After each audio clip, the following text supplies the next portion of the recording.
Hello everyone, welcome back to another stream on Fantasy Football Scout.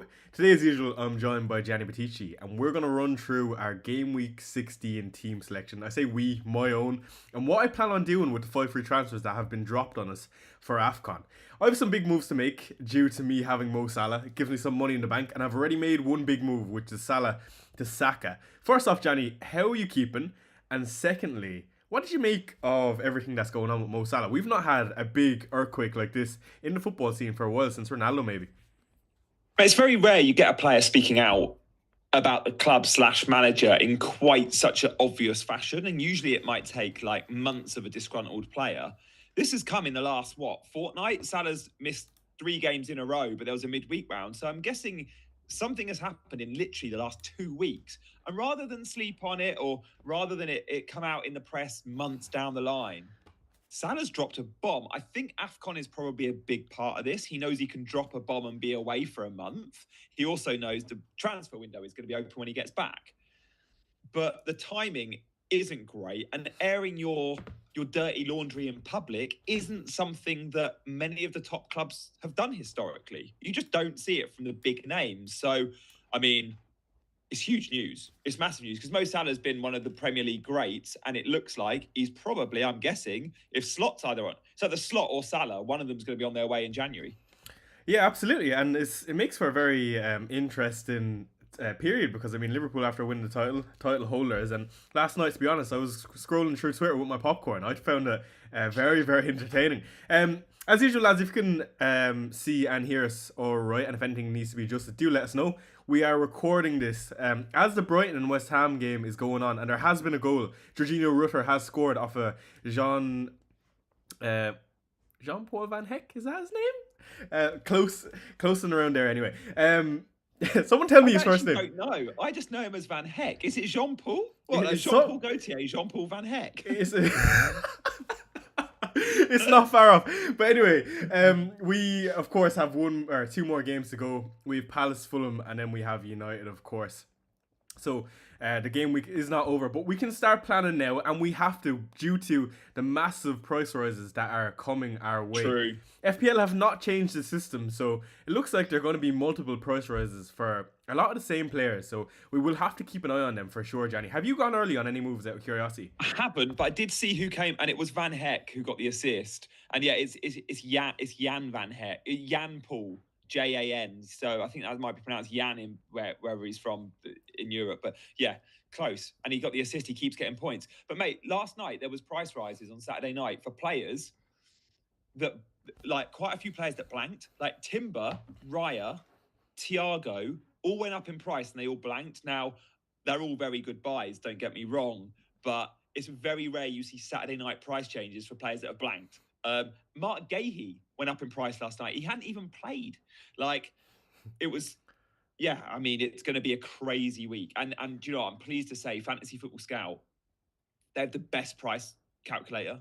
Like, they use the live FPL feed for their price changes. So Scout, alongside live FPL, have the most accurate price calculator out there by some distance, in my opinion. And I've over the years looked at a lot of price rise and drop calculators. The live FPL Scout one's the best.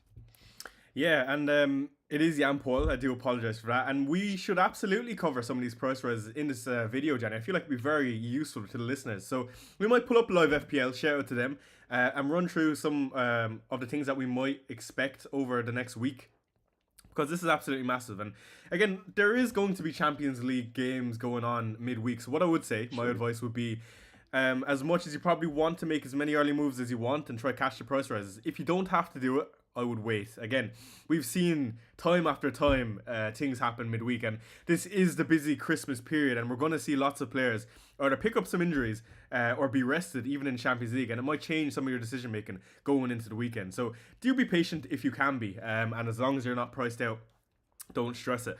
But going into game week 16, Gianni, my team is going to change a lot, and I'm really looking forward to it. We missed a whole game week because it was a midweek deadline. Yeah, of course. So tell us what you've done with your transfers going into 15. Yeah, so Not great at all. I had the worst game week I've had in FPL since my time of playing last game week. Whoa. I finished 11 million as a game week rank, which is, there's 12 million people, which is by far the worst I've ever had, and it saw me go So from you had Salah captain, did you? I did, yeah, and it brought me from 130k in the world down to 500k in one singular game week, which we know Go can on. happen with my nuclear playstyle. And to be honest, I have absolutely no regrets. If I look at the decision making going into it, I saw it as a Salah rest rather than a Salah out. And then I was bitten. I knew the risk of doing it, and to be honest, I wouldn't change it. But it was poor decision making from my end. Captaining a player who was just benched. I mean, that's poor judgment from myself. But again, no regrets. Things like this are going to happen, especially when my risk appetite is so high. On that note, let's get into my team for game week 16. But before we do that, Gianni, we have a sponsor for today's video. Take it Yeah, away. we do. Yeah, Aura. Digital photo frames. Like, I hate to sound like a granddad, but the idea of a digital photo frame feels so obvious in this day and age now. And I feel like they've been around for years, right? I feel like I've been quite slow adapting to them. But I know Aura frames come with a really good reputation. And look, it's a digital photo frame with a really good deal, and they've partnered with Fantasy Football Scout. You'll be hearing a little bit about them, but yeah, a genuinely good offer is on the table here. So if you fancy using a digital photo frame, then check out Aura. I think it's £35 off the best-selling Carver matte frame with the code. Just enter Scout, SCOUT, in capital letters. And yeah, I must admit, my camera roll, mate, now I've got 2 kids and with a newborn, is constant. And I'm like, oh, my Gaia and Gigi's grandparents, like, they live some distance away. Genuinely a good Christmas present for them will be like, here's a digital photo frame, but actually rather than just go, here's a picture of Gaia, here's a picture of Gigi, it's going to be like, yeah, you can just get the camera roll, link to the photo frame and show 20, 30 pictures just rolling. So I love the idea of it. It's a genuine gift. I'm hoping to be checking out Aura very, very soon. And yeah, genuinely good offer on the table. So check it out. Yeah, it's like getting unlimited picture frames in one picture frame, now that I think of it. But yeah, do check out Aura at AURA and use Scout at checkout. So let's move on, Gianni, to my game week 16 team selection. So, like I said, for game week 15, I had one decision to make. It was a goalkeeper transfer. Because Pope was injured, and I have since moved him on in game week 15, I brought in Alisson Becker, which looked good until about 70 minutes. And Leeds came back in that Liverpool game after a pretty terrible Ibrahim Konate tackle. But again, no regrets. No regrets. I feel like the reason I made the move rather than going to a Ramsdale, which would have been a nice 1 week punt, who also conceded. Although he conceded late as well. Verbergen, another one that I was looking at, that also conceded. And Quavian Keller, that also conceded. So the two that I wanted, which would have been Rhea and Donnarumma, of course, I couldn't get to. But Alisson Becker, I suppose, I mean, I can't say I'm happy going into these games on them, but the fixtures are good. I feel like you'll get clean sheets, mate. Yesterday, I listened to the game on the radio on the drive back from Spurs Brentford, but for an hour, Leeds did nothing. Like, it looked like a bank clean sheet, and Liverpool can lose their head. Clearly, we've seen that. But I think both Van Dijk, who I own, and Alisson, who you own, I do think we're going to get some clean sheets. I really do. And that was also my thought process. Now, I just want to caveat, you're going to start to see some of my decisions as the weeks go on. Because I be a bit different than normal. I have bench boost still in my pocket. Now, there are still, 3 game weeks to go until game week 19, I believe. 16, 17, 18, 19. What's that? Almost 3. But I have to use it. And with the 4 free transfers, I have some moves to make. And it's going to make my team have a bit more depth. And it means, spreading the funds a bit more than I'd want to at this point in the season. But I think it goes in hand with the busy Christmas period. I'll have some players that I can rely on the bench if I get a few no-shows. On that note, big news in the Crystal Palace lineup. No Daniel Munoz in the squad, which is absolutely massive because he's one that is slowly becoming one of the best picks in the game. I did speak pre-season about how I thought he would be up there, and he's only gone and done it, and I've not owned him, unfortunately. But Gianni, 6 million Daniel Munoz. What did you make of that? Does that come as a surprise with how much game time he's played? Yeah, I mean, this isn't a rest. I don't know if we've got a quote from Glasner. I don't think we have. This doesn't feel like a rest because when players are rested at Palace, they're on the bench. They don't get left out. There's an injury here or a personal circumstance. There has to be. So I really want to know more about that. The good news for those that own Munoz is you'll get plenty of questioning now for Glasner, and you'll probably get something quite accurate ahead of next week. There's also a Thursday night game, I think, for Palace this week because of European football. So we should know, but it's a big kick in the teeth for a lot of Munoz owners because there's a huge amount of Munoz owners. There's a huge amount that have just bought him.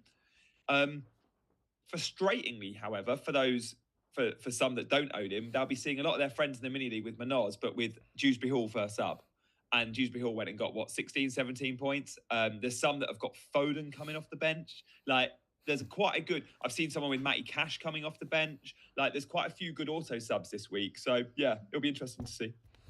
Yeah, definitely. And I feel like, Nathaniel Klein coming in definitely weakens that Palace defence. Danny Munoz has been an absolute staple for Palace's success going forward and defending. Now, that's not to say they're going to be brittle by any means. It's just definitely a big loss for them. Going back to my own team then, I bought in Bukayo Saka before Salah's price drop last night. It was inevitable. More than comfortable to go Bukayo Saka, of course. He's a player that's looking to start to be on form, and at that price point, I mean, I feel like I'm definitely inclined to get in a premium asset like himself. And not too many questions about it with Wolves at home.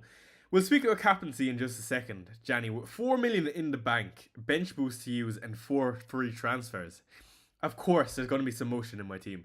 The other move I'm looking to make is to get rid of Yankuba Minta, who was subbed off fairly early in this game versus West Ham. And since I brought him in, he's not been the best. Again, I've went Minta not because I thought he was, extremely appealing to me. It was more so at that price point, at 6.5 million from Sarr. Because no one really I fancied. And since getting him in, he hasn't shown as well as I wanted. But I think I'll definitely be looking to get rid of Yankuba Minta. And on my watch list is, of course, Cole Palmer. And one other option, which I do fancy, two to be honest, is Antoine Semenyo and Phil Foden. Now, Phil Foden looks like he's going to get up to about 9 million by the end of this week as soon as people use their transfers. The other one, Antoine Semenyo, has actually gone down, I believe, to 7.6, 7.7, which is a very good price point, and he's dodged points in the last 2 weeks. Gianni, first off, what do you make of those moves? And secondly, what would you do? I own Minter. I must admit, I wasn't looking to sell him, although I did have high expectations today, and he did very little. And I keep seeing these really good Minter fixtures and then getting really let down. Like, I thought Villa at home was an all right fixture. Nothing. An XGI of 0.31, but today his XGI was 0.05. He literally did jack all in 71 minutes and got the early sub. It's Liverpool next week. He does, however, have Sunderland, West Ham and Burnley in the next 5. So the fixture, but I keep seeing these good fixtures. I have had points from Minter though, because I've owned him since game week 7 when I wildcarded. So I got a 9-pointer versus Leeds, and I got an 11-pointer versus Brentford in game week 11. So because of game week 9 and 11, I guess I've got a little bit of, it feels like there's a bit more of an emotional attachment or a bit more credit in the bank than someone like you that's bought him maybe more recently and he's just had 2s and 3s. I don't know. Remind me the 2 names you said you were looking at? Antoine Semenyo and Phil Foden. Yeah, I mean, if you can get to either of them, they're great. Everyone's selling Semenyo, and I really don't understand why. Everyone was selling Foden a month ago because he kept playing really well, but kept getting 2s and 3s. And I was like, don't worry about the FPL points. Just how's he been playing? Are points coming? And I kept saying it. Foden points are coming. He's playing really good football. That's all that matters. And I'm saying the same with Semenyo. Like yesterday, he was an Evan Nilsson offside, so close to a goal, and then Evan Nilsson missed the biggest chance ever that Semenyo put on a plate for him. If that goal and assist goes in, it's 15 points for Semenyo. And that is just from Evan Nilsson being crap, pretty much. That is very fine margins. So I've got Semenyo and I'm keeping him. And I've got Foden, obviously I'm happy. So yeah, I think you probably got to sell Minter. Yeah, I actually quite fancy Semenyo. When I didn't bring him in on Wildcard 8 when he was the best player in the game, it seemed like I knew I was going to buy him in at around this period. It was only a matter of time, and as much as I also don't want to sell Minter, usually I'm quite patient when it comes to assets like this with great fixtures. But I don't think I have much option because I have to make some moves. And Liverpool and Arsenal for Brighton in the next three. I don't fancy holding on to him when I could definitely get a Semenyo. Again, Semenyo versus Foden for me is a tough one. I feel like looking at Foden's returns in the last 3 weeks, it almost seems like a no-brainer. But I look at my team, and again, you're right to say in chat it was who said I could deal with a wildcard, but you're absolutely right. When you look at my team, it could deal with a wildcard, Derek, and I would agree with that. If I had a wildcard right now, obviously I'd use it because team is quite poor, and even after 5 free transfers, because I have to spread the funds, it's going to look poor. But also, KB makes a good point with a lot of players going with duty midweek with Europe. That's why I kind of fancy a Semenyo at a different price point over Phil Foden. Whereas if I go Foden, it's a great pick. I have no doubt about that. But I don't think I can risk a benching. That's not to say he has a high chance of being benched, but we just know how this game goes over a period like this with Pep, and I don't know if I can afford that right now. Whereas Semenyo, he's going to get 90s, plays for Bournemouth, who are not in Europe. And he's a player that's been on form and not returned in recent weeks. I absolutely agree with what you said. I don't know why people are selling him. I do wonder, again, do people think he's going off to AFCON, more so the casuals? Because his price changes recently have been very, very volatile. And I'm quite surprised with it, especially with how he's playing. But definitely fancy Antoine Semenyo. And another move that I do like is Mark Guy up to a Raul Jimenez. And the reason for that is, of course, the fixture. Burnley in game week 16, and it sets me up nicely in game week 17 if I am looking to bench boost. Yeah, okay. I mean, with the bench boost plan, I don't hate it. All I'd say with Mark Guy is just I'd give him another week because I think there's a chance he starts versus Everton. And I know that sounds a bit wacky, but he Palmer's obviously back, which should mean João Pedro number 9. But João Pedro number 9, because Delap is now injured, he went off with a dodgy shoulder yesterday. It could be a dislocation, I'm not sure. But I expect João Pedro to play against Atalanta on Tuesday. And if he does, there's every chance he gives Guiu a run out against Everton. So I just watch this space, because if Guiu does start versus Everton and looks good, we know João Pedro is not a natural 9 anyway. It could be João Pedro and Palmer rotating on the 10 position until Palmer's fully fit. And Mark Guiu actually gets a run in the team. So I expect Chelsea go and buy number 9 with Delap's injury and lack of form. But you might just want to keep Guiu, knowing if he does play and get you minutes, then on bench boost, he's a really good option.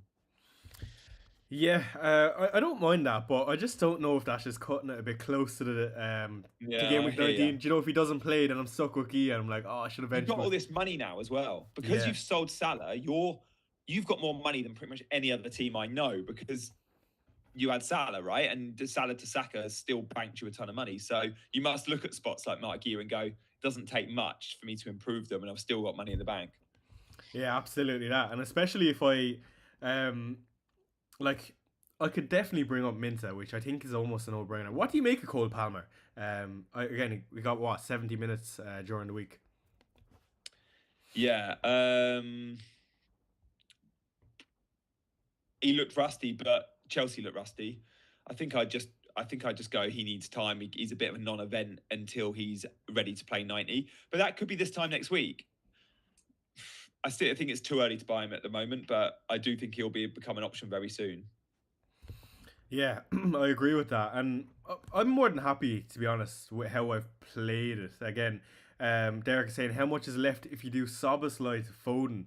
That's a good question. No, you've got to keep Szoboszlai, man. I think he's been their best player this season. I'm looking at buying him. He's a great shout. I look at some of my players and I just go like, I think I have good picks, even though I would, like, if I could, I'd wildcard in a heartbeat. I have a lot of great picks, but they just haven't been performing. I think that's fair to say. Likes of Szoboszlai, I know he scored this week, but the last 2 or 3 weeks when I've held on to him, he's not done much. Anderson, who of course is just going to tick away nicely, but Minta, who has let me down. I actually benched Thiago in game week 15, like I said, but actually got him off the bench due to Mo Salah not playing. So I don't even know if it's a bad call, but I just felt like you've got to make a decision between Foden and Semenyo, haven't you? I think we look at your midfield and we go, the one that's up for grabs, the one you'll happily sell, is Minta. So it's, are you replacing Minta with Semenyo, or are you replacing Minta with Foden? To get both of them in, you're not selling Saka, Bruno, Anderson, who you recently bought, and I don't think you'll be selling Soboslai. So it's got to be one or the other, isn't it? Yeah, so let me just drop all the moves, to be honest. So I'm thinking Minta to Semenyo. I'm thinking Markey up to Raul.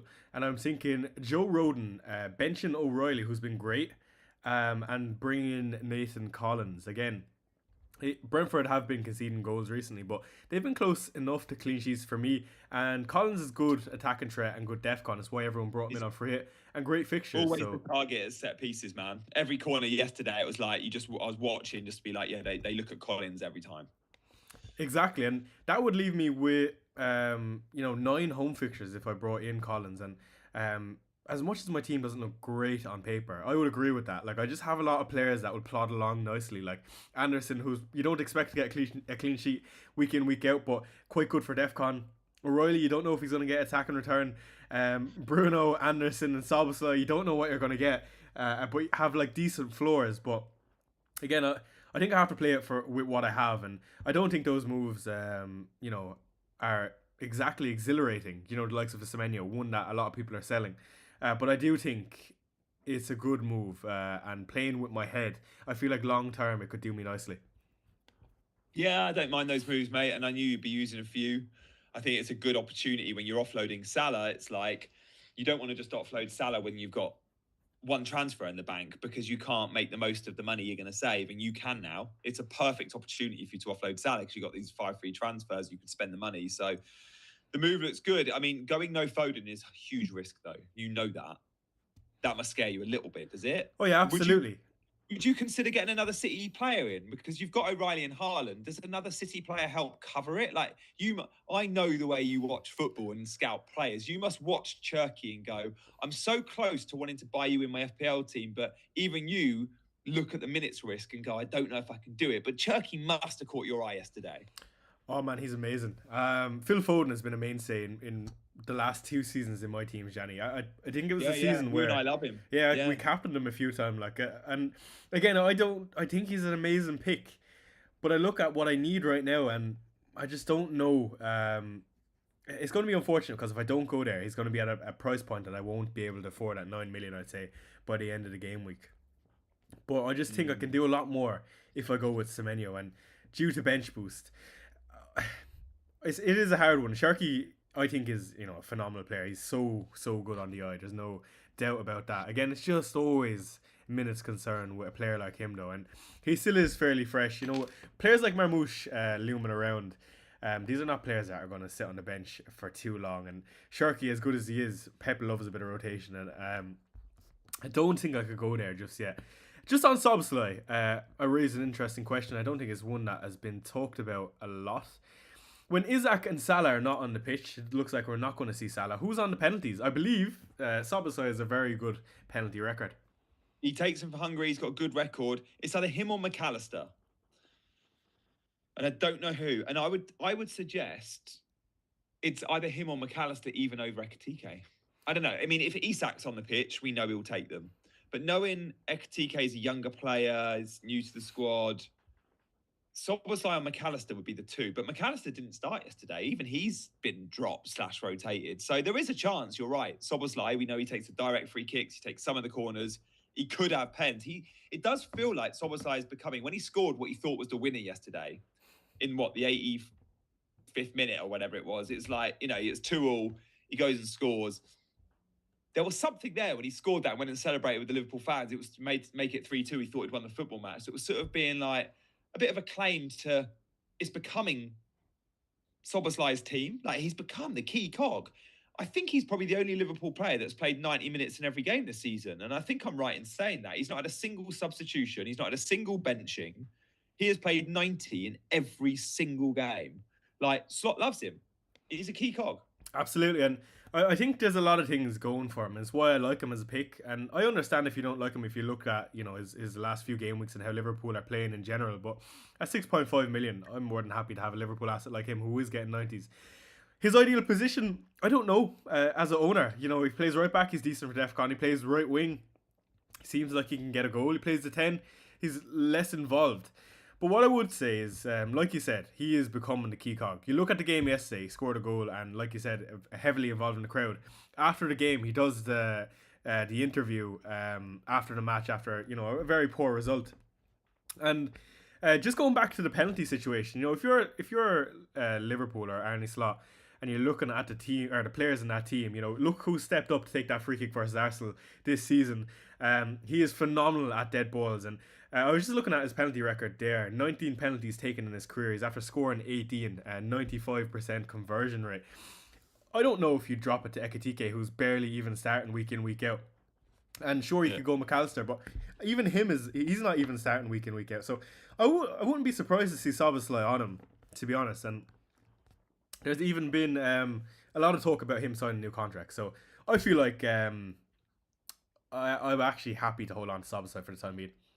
There's a few good comments in the chat here. Liverpool fans saying future captain, he's our new Gerrard. Two different comments there, supportive of the motion that he's been Liverpool's best player pretty much, and I think that's very clear. But if he adds goals to his game for Liverpool, and he's always had goals to his game before he came to Liverpool, really good record in the Bundesliga. For Hungary, he's got a really good record. He's talismanic. I would love Szoboszlai to become that asset because I think he's a wonderful footballer. I love watching him. He's so versatile. He's become a bit of a jack of all trades, master of none at Liverpool until this season, where he's kind of only in the last 6 weeks staking a claim for that number 10 spot. But before that, we'd seen him play right back. We'd seen him play number 8. We'd seen him play all over. He is, I think, the number 10 now that Slot's going to continue to use, and he'll play Wirtz out wide. I don't care about the 4 yellows. Everyone sweats so much on 4 yellow cards. If a player does get his 5th, Calafiori this week, it's a bit rubbish. You're going to miss a game. But what does that mean?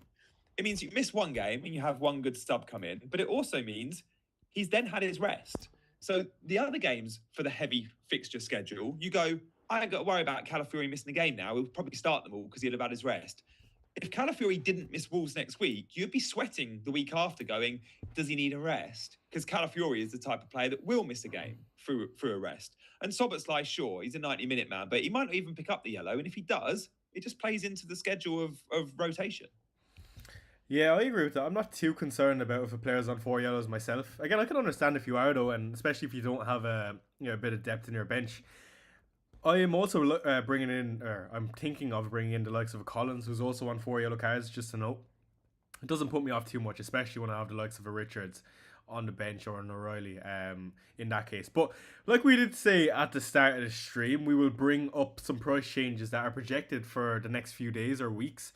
So let's bring them up real quick, Gianni, and we can talk over them and we can see if we agree with some of those because there are going to be a lot that you probably might be surprised about that they're actually rising. So let me quickly bring this up. I do apologize. Oops. 2 seconds. I'm just changing the screen. Guys, be sure to hit the like button. It really boosts the algorithm if YouTube sees this channel has likes, or this episode has likes. So support Chai, who hosts this so well, with the like button if you fancy. Exactly that. So in front of you, we have the price changes brought to you by Live FPL. Do check them out if you are looking to take a look at what's to come for the next few weeks. Again, Gianni, I'll read them out because I assume it hasn't loaded on your screen just yet. Not yet. Give me 2 seconds. I'm just making the window a bit more displayable. So we have the likes of Trevor Chalobah rising tonight. These are to rise tonight. Dewsbury Hall, Cash, Saka, and Guardiola. First off, Gianni, on Guardiola, I feel like he's not one that has been spoke about that much this season. He's probably the most nailed City defender, and we know he can pop up with GA. Mate, he is the only really capable attacker of the football in the opposition area too. He is absolutely the target for all Man City corners.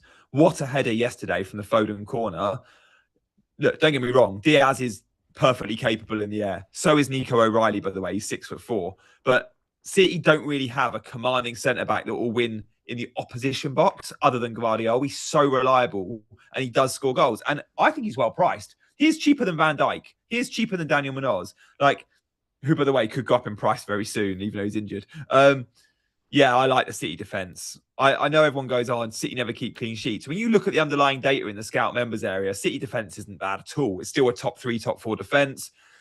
I've got O'Reilly, so have you. I feel like City were always going to keep a clean versus Sunderland. When they have the easier fixtures at home, you do expect some clean sheets. I know they conceded to Leeds the week before at home, and that will happen every now and then. They'll have a few calamity moments, but I like Vardiol. If you don't have O'Reilly, I still prefer O'Reilly because of the money, but they're both good attacking defender options. Absolutely, I agree with that. I've always quite liked Guardiola. Again, he comes in at a decent price point now, especially when you look at a few of the defenders at that price. City look like they are capable of keeping some sort of clean sheets, even though they are conceding chances. Other than that, we have the likes of Dewsbury Hall. No surprise he's going up with the massive hauls he's after getting, no pun intended. And also Bukayo Saka, which will be the most popular premium asset going over the Christmas period. Elsewhere, we've got the likes of a Dan Burn, who's not rising tonight, but soon enough. And like you said, Daniel Munoz, who's projected to go up tomorrow, but I don't know if that will actually happen anymore, Gianni, with his injury. We'll have to keep an eye on that. Yeah, true. That could just be an early little spike, and now it dips. So let's That'll be look interesting at some of the price falls that are to come. So there are going to be a lot of these. I think tonight we have the likes of Gabriel, Botman, Maguire, Baliba, McAllister, Enzo, Young, Pedro Porro, Boateng, Rio. We've Obi tomorrow, Alderete. No one else really to note. So if you don't own any of them, nothing else to worry about really. But no surprise really to see the likes of Enzo finally dropping. Also Pedro Porro, who's going to come in at 5.3 after this drop, Gianni. Yeah. And he does feel like the Spurs fullback that's a first choice because of his set piece delivery. Like I was watching Jed Spence, who's had a good game yesterday at left back, but I'm like, Jed Spence should be playing right back and Udogie left back. They're my two favourite fullbacks at Spurs. And I think Frank would probably at times maybe go, yeah, they're our two most dynamic. They can attack and defend well. But Pedro Porro is so important for Thomas Frank because he's got good set piece delivery and Frank loves the set piece. So yeah, Porro feels nailed, good price. Don't know if you're looking in the Spurs category though. If you're spending that sort of money, I'd prefer Nico O'Reilly. It's similar.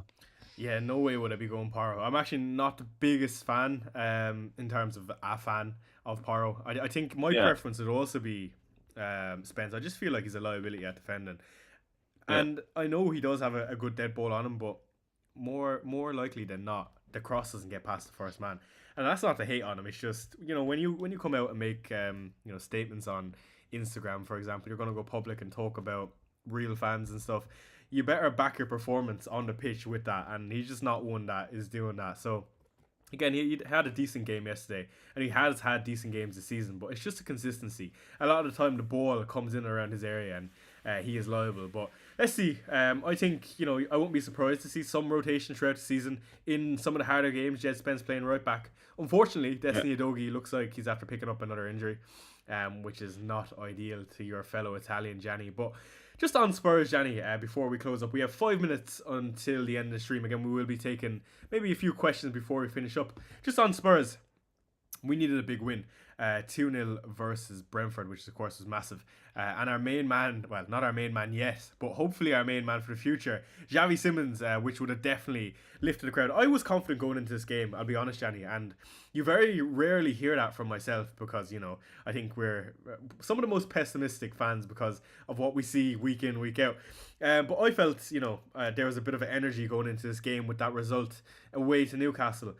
Christian Romero, of course, getting the 2 goals, and our captain brought us together. And I feel like the away end, really strong at St. James's Park, and it's a very hard place to be loud, and they were definitely heard. And then going into this Brentford game, you had the Spurs fans chanting Vicario's name as soon as it got called out before the game, and that's absolutely massive. After off the back of being booed and some poor performances, fans basically saying we have your back, and what happened the other week was a one-off. So I feel like there is starting to become a togetherness about Tottenham. That's not to say that against Slavia Prague on Tuesday it is, I believe, we won't lose the game, but what I mean is things are going in the right direction after that result and the Newcastle one. It's 2 good games. I think the Brentford game genuinely was probably one of the Spurs' performances of the season, not just because they scored a couple of goals, but they looked quite creative. Xavi turned it on, but Also, you kept a clean sheet. And I think we started the season with Spurs and when Thomas Frank will keep a lot of clean sheets. We've perhaps not seen enough. So that, yeah, it's interesting with the 11 he went with. Obviously, Paulinho was left out. He went with Bentancur and Archie Gray is brilliant. I don't know with Spurs. I still think if the fixtures were better, I still really want. I just want Kulusevski back, man. Like Kulusevski feels like he's going to be great for Frank or Maddison, one of the other. But yeah, we need the fixtures to be slightly better, I think. Yeah, I agree. Kulusevski would be nice to have back, all right, and he is back on grass, but I don't think it'll be well. I love Kulu. He's one of my. He's so good, isn't he? Like we saw last season, he can just really turn it on and just become like such a versatile player that can play 10 or obviously on the right, but he's got such a good touch and a trick in his locker. Yeah, he's so tidy. Okay, so we're going to take a question or two before we finish up. Let's go and see if we have anything. Chat, should I sell Eze and to who? Gianni, would you be selling Eze at this point in time going ahead to Wolves? Mate, I don't think you can given the fixture, but I reviewed this in detail on my Sunday debrief this morning. Unfortunately for Eze, the reason he didn't look great yesterday was because Odegaard's back. And I do think they both want to play in the same position. And Eze had to play out on the left. Eze doesn't like playing wide. Eze's not a wide man. He likes playing in the 10. And I know at Palace he often lined up on the left, but because Palace play with wing backs, Eze drifted infield so much into number 10 positions. At Arsenal, when you're playing on the left, you got to pretty much play on the left. Like Calafiori's not going to overlap you much. They don't play with wing backs. If anything, he's going to invert. So if it's Trossard or Martinelli, they stay on the left. And Eze had to stay on the left. Odegaard's amazing. I actually think Odegaard's as good as Eze. I think there's very little to split them. But it might be one of those situations where, a bit like England all those years ago with Gerrard and Lampard, it was like, Christ, they're our two best players. We got to shoehorn them both in. And actually, it doesn't always work like that. You've got to just be ruthless and go, it's one or the other. I don't know. Eze probably still continues to start on the left, but it's far from his best position. I would agree with that. That's why I sold him a few game weeks ago, unfortunately. Last Odegaard's two questions. Return. Odegaard's. I remember you saying Odegaard back, and it's a big thing. So frustrating. Yeah, it definitely plays a toll on him for sure. And I agree with what you said. Last two questions. These are two good ones. Yankuba Minta first, Gianni. And then the best goalkeepers on wildcard. I'll take the Yankuba Minta one. In my opinion, yes, Minta is still a good pick. I'm not getting rid of him because I want to. I just think there are better options out there. You know, when you take a penalty taker who has better minutes for one of the best attacks in the league in Semenyo, or the likes of Phil Foden, who's just on flying form, can't look past that. In comparison to the likes of Dominic Szoboszlai, who I think is a better pick and as good fixtures for the next few, I would rather sell Minta. So nothing personal against Minta. That spot could have been anyone, to be honest. And I just want Semenyo that badly. So I personally still think he's a great option. Whether or not he should be starting every single week with the likes of Liverpool and Arsenal, I'm unsure. My preference would be that he would be an 8 attacker. But definitely at that price point, not bad. Especially when you look at some of the options who come in and around that price or under. And Gianni, do you want to take the best goalkeeper options on wildcard? And secondly, to replace Pope? I know a lot of people still have Pope. Yeah, I mean Ramsdale, but we just don't know what that'll do with the number one situation there. Sanchez kept it clean yesterday. Is having a good season for him. We all like Verbruggen going into this game week, but then again, Brighton can look vulnerable. It's a tough one. I just think you find the money for Raya. It's just an easier. You just lack a headache. Just set it and forget about it, and you can do that with Raya. So I would say if you can get to Raya, do. I don't love that, Gianni, to be honest. For me, I think I'll be saving the 1.5 and just go with Quavy and Keller. Decent fixtures. They're not a team. Yeah, the Brentford fixtures are good. Yeah, and they're not a team who concede too many goals. And Keller always gets some save points. Again, I think he's a fantastic keeper. No Irish bias aside, but I feel like he's definitely. You like Kelleher and Collins, don't you? Two Irish lads. Great fixtures, what can I say? And two Irish men. But for me, out of the bunch, I don't really like Ramsdale long term. I'd be conflicted with, Pope coming back and whether or not he'd be their starter. I don't think Ramsdale has it in him to be Newcastle's first choice keeper. I know Pope has been poor.